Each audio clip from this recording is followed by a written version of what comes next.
Your brain thinks it's the main character, but spoiler, it's being emotionally blackmailed by a bunch of dead philosophers. Yes, ancient people have been hacking your decision-making system since sandals were high fashion. Today we're counting down 10 ancient mind tricks still used today. And number 1 is so unhinged, it got banned from a Roman courtroom. Let's fry some neurons. Number 10. The Zeigarnik Effect. Your brain hates unfinished business. You ever open 23 tabs just to read later, then stare into the void instead? Congrats, you've been mentally side-eyed by a Russian psychologist from the 1920s, whose idea is actually rooted in something way older. The Zeigarnik Effect, yes, that's a real thing, says your brain literally can't let go of unfinished tasks. It's obsessed, like stage 5 Klinger level obsessed. Ancient teachers in Greece used this without even knowing the science. They'd purposely stop a story mid-sentence. Why? Because leaving things unfinished made students lean in. Their minds needed closure. It's the OG cliffhanger. Sound familiar? That's also why Netflix autoplays the next episode. And why you're still wondering what that one TikTok girl never texted back. Viewer challenge. Try leaving yourself a half-written to-do list today, and see if your brain nags you into finishing it by 2 a.m. Oh, and remember this effect, cause it'll come back to haunt you later in this list. Anyway, if that made your brain itch, wait till you see how ancient kings forced loyalty using one cursed little trick. Number 9. The foot in the door trick. Psychological kidnapping, but make it polite. Okay, this one's nasty. Let's say someone asks you for a tiny favor like, can you help me carry this scroll real quick? Sure, no biggie. Scrolls are light. You're helpful. You're cool. But then, boom, they're asking you to guard the castle overnight. And you're like, wait, how did I get here? Welcome to the foot in the door technique. And yeah, it's been around since ancient Persia, where royal messengers used this to manipulate citizens into bigger and bigger tasks without them realizing. Here's the brain hack. When you say yes to a small ask, your brain rewires your identity just a bit. I guess I'm the kind of person who helps. So when they ask again, you're more likely to say yes because now you're not just agreeing, you're staying consistent with your past self. Yikes. Modern version. Can you sign this petition? Later. Can you donate? Free trial. 14 subscriptions and a monthly fee later. Viewer challenge. Next time someone asks for just a sec, ask yourself, is this the setup for a loyalty trap? And if you think that's manipulative, number 8 is so sneaky, you might be doing it to yourself. Daily. Number 8. The curse of choice, too many options. Blame ancient Babylon, you're in a calf. There are 43 types of milk. You panic blackout and order black coffee, even though you hate it. Welcome to choice paralysis, baby. This mind trick isn't new. It goes way back to ancient Babylon, where traders would overwhelm rival buyers with too many options to confuse them into overpaying. And your brain, still falling for it. Too many options, mental gridlock. You think more choice equals freedom, but your brain treats it like a full-blown error, 404. Psychologists call this decision fatigue, and it's why. Steve Jobs wore the same outfit every day. He understood the ancient Babylonian wisdom. The more you choose, the dumber your choices get. Quick detour moment, ever notice? Dating apps feel like shopping at a cursed ancient market. Swipe, swipe, swipe. But you still don't commit because maybe the next one will be better. That's ancient manipulation with a digital facelift. Viewer challenge. Try deleting 80% of your options for one decision today. Watch how relieved your brain gets. Anyway, get ready because number 7 is a trick that literally made people worship rocks. Not a metaphor. Number 7, sacred object syndrome. When your brain thinks rocks have vibes. Okay, so imagine you're in ancient Mesopotamia. You find a weirdly shiny rock. You're broke. You're stressed. You tell your friend, hey, this rock gave me good luck. Fast forward 5 days, you get a goat. Boom, the rock works. Next thing you know, people are praying to it, giving it names, building altars. Congratulations, you've just invented a talisman.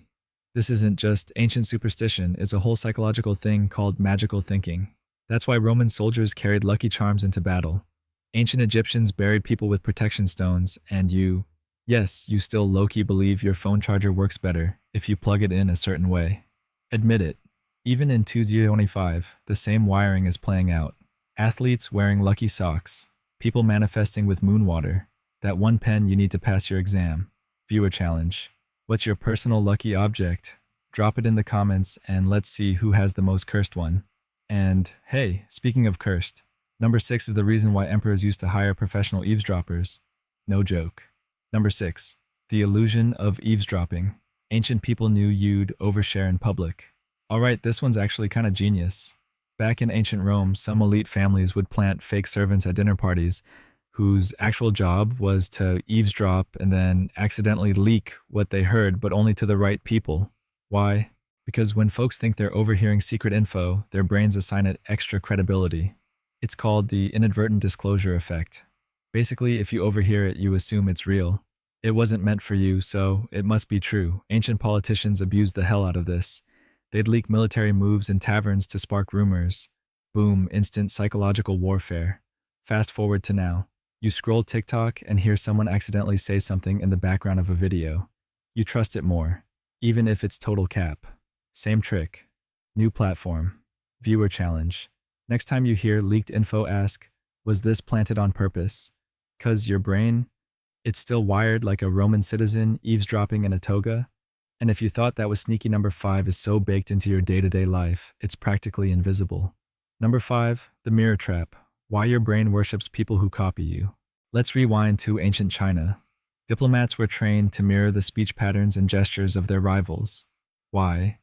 Because humans subconsciously trust people who act like us. It's called the chameleon effect, and it still runs your social life today. Here's how it works. When someone mimics your tone, posture, or word choice, your brain thinks, they get me. We vibe. They're not a threat. Boom, instant trust, even if they're manipulating you. Viewer challenge. Try mirroring someone today subtly. Same gestures, similar tone. See if they open up like a glitching NPC. Oh, and remember that Zeigarnik Effect from number 10? Yeah, some people mirror your unfinished sentences just to trick your brain into thinking they understand you. Gross, but effective. Alright, we're halfway through, but trust me, number 4 is where things start getting weirdly spiritual and deeply manipulative. Let's go. Number 4. Ritual syncing. Why chanting in unison messes with your brain. Imagine this, you're standing in a temple. Everyone's chanting the same phrase. The drums are beating. You feel weirdly connected to the strangers around you. Congratulations, your brain just got ritual hacked. This ancient trick is all about synchronization. The moment people breathe, move, or speak in unison, something wild happens. Their brains sync up. They feel emotionally bonded. Their individual identity starts to blur into group identity. Psychologists call this collective effervescence. Yes, it sounds like a soda ad, but it's legit science. Religions, cults, armies, flash mobs, they all use this. Modern version. Sports chants, raves that moment at a concert when everyone screams the chorus, and you suddenly want to marry 50 strangers. Viewer challenge. Next time you're in a sync-it-up group moment, even if it's just clapping at the movies, ask yourself, is this real connection, or is my brain just vibing with the crowd? And speaking of invisible forces pulling your strings, number 3 is a manipulation tactic that's been used since the Bronze Age to make people literally rewrite their own memories. Number 3. The false memory glitch. Ancient kings, gaslit, entire generations. Ever swear something happened a certain way, only to find out you made it up? Same. And so did entire ancient civilizations. See, long before Reddit conspiracy threads and Mandela effects, ancient rulers were editing history not just on scrolls, but inside people's heads.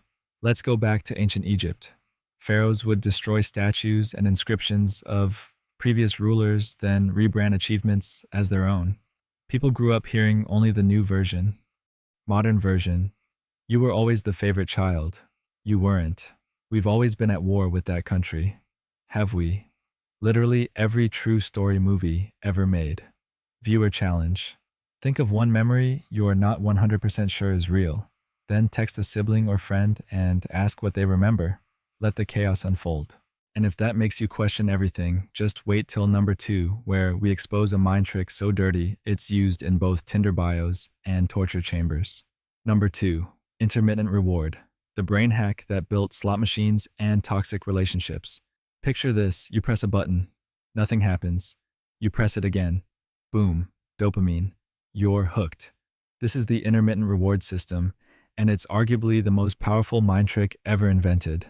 It goes all the way back to ancient gambling rituals in China and Mesopotamia, where people would randomize outcomes just enough to keep others obsessed.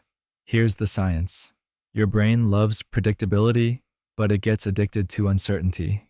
That's why slot machines exist. People check their phones 200 times a day. Your situationship texts you, hey, once a week, and you spiral. In the past, Roman emperors would hand out random bread and coins to the crowd. Not everyone got one, but the chance kept people loyal. Today, apps, dating, even social media likes are designed around this trick. They're turning your brain into a lab rat with Wi-Fi. Viewer challenge. Turn off all your notifications for a day. Then count how many times you check your phone without being prompted. Scary, right? Alright, you've made it this far. But trust me, number one is so manipulative, ancient leaders literally outlawed it after one dude talked an entire army into defecting mid-battle. You ready? Number one, loaded language. The original brain virus. Alright, you ever hear a phrase so emotionally charged, it bypasses your logic and smacks you right in the feelings? Congratulations, you've been hit with loaded language. This mind trick is ancient, like Babylonian courtroom ancient. Let's break it down. Imagine you're a general. You can say, we're at war, meh, or they are threatening our sacred values. One gets eye rolls, the other gets swords in the air. Modern version. Fake news, freedom fighter versus terrorist, sheeple. Literally every political slogan ever. Viewer challenge, scroll your feed today and spot 3 phrases that feel emotionally loaded. Ask yourself, am I reacting or thinking? Also remember that whole Zeigarnik Effect from number 10. Politicians literally leave talking points unfinished in speeches so your brain obsesses over it. It's not just strategy, it's psychological warfare. If your neurons made it this far without rage quitting, like, sub. Drop your weirdest brain glitch in the comments. Bonus points if it involves a cursed rock or a sketchy dream you believed was real for 5 years. Catch you next time, brain havers. And remember, the real ancient trick is thinking you're immune to ancient tricks.